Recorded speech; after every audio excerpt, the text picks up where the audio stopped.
Hey there, posse. One of you guys who will remain unnamed, whose initials just may be NF, asked me how I help clients find the right wines.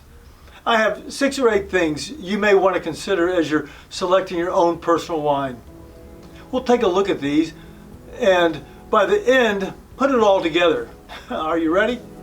Come on, let's go.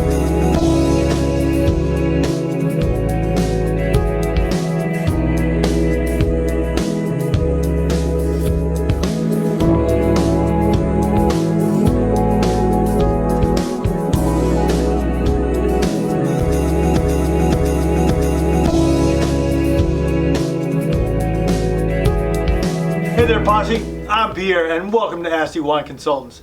In this episode, we're going to see how when I help clients find the perfect wine, it's like being a sommelier / detective. You're piecing together clues about their palate, their personality, and their priorities, while staying as charming as a corkscrew at a dinner party. As we do our investigation, hopefully you'll be able to apply these to your own personal situation.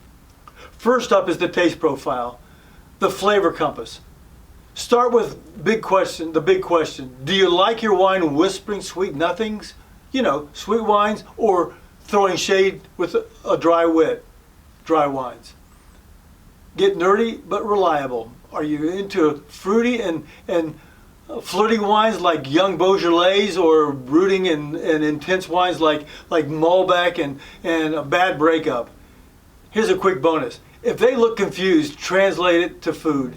Do you like berries and chocolate or lemon desserts? And then steer from there. Next up has to do with regions. You know, old world versus new world. You know, that wrestling match that goes on and on and on. Picture like this.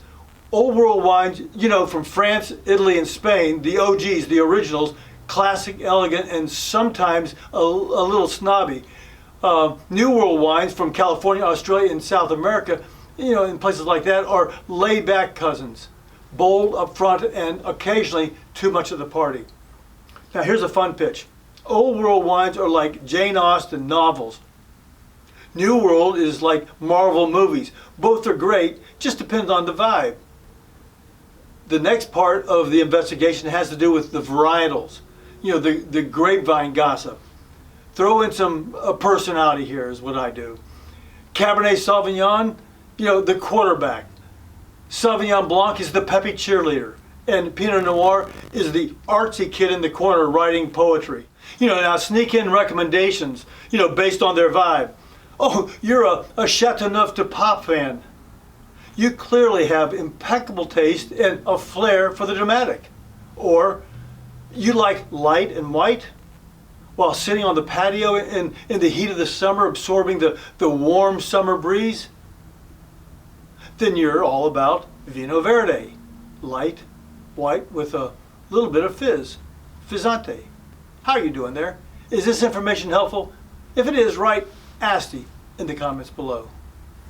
Next, I uncover the budget balancing act, you know, the price. I ask for their sweet spot. You know, if they hesitate, I break the ice with, are you talking about Taco Tuesday night wine, or have you just closed a big deal and you're getting ready to pop a cork type of wine? You know, as you know, my specialty is world-class wines under $15. So I reassure them that good wines exist at every price point. What we're doing here is we're all about finding your unicorn bottle. By the way, for a deeper dive on sweet spot, check out this video. Now the next thing we uncover is everyday versus collecting, or sip now versus save later. To figure this out, it can be simple. I ask some drink now questions like, is this a Netflix and chili wine, or something you're going to enjoy without feeling guilty about the third glass?